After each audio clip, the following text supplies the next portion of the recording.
All right, here's an update on the Ferrari 308 that we are doing a complete air conditioning system on, replacing the old piston-style York Aspera compressor with this one, which is a Sandon-style 7H13, SD7H13, which is the shorter housing so that it fits up in there good. And we have modified the bracket. We have an adapter bracket that adapts the York style to the Sandon style. And we have brand new hoses, brand new fittings with R134a fill valves.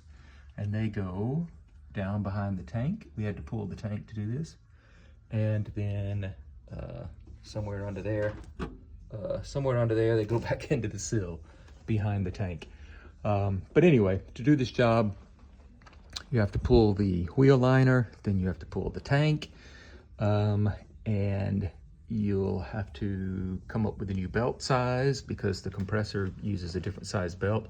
Same 11mm width, but the length is different.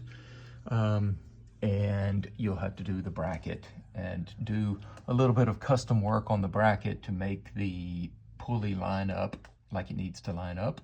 Because if it doesn't line up right, then it'll throw the belt, and when it throws the belt, it will pull the water pump and alternator belt off with it. So you don't want that. So make sure you get everything lined up right. I did not have to drain the coolant, so that's why this hose is still there. And yeah, that is about it. And then if we go to the front of the car,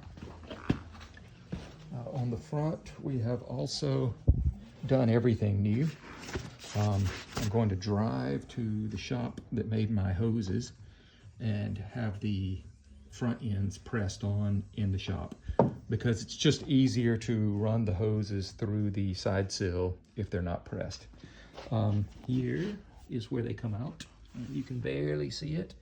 Anyway, they come out of the sill there and they go up into the wheel well. You have to pull that wheel liner, the front wheel liner. And then up here, we're going to do a new dryer. On this T-joint, there were two different types of pressure sensors. This one down here, the bottom one is a low pressure sensor.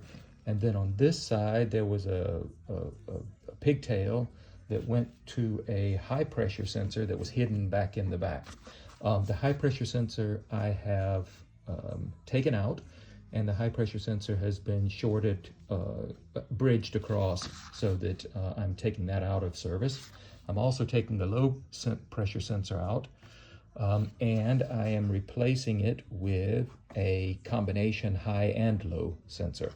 That's the more modern style. It's less places for leaks, and R134a needs, I've been told, a higher working pressure than the old high pressure sensor would allow.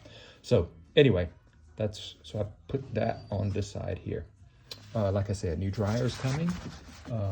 This wire, this hose has been replaced. This is a new expansion valve, a new R134a expansion valve once I get all that finished. And then this hose running up to the condenser is also new. So that is it.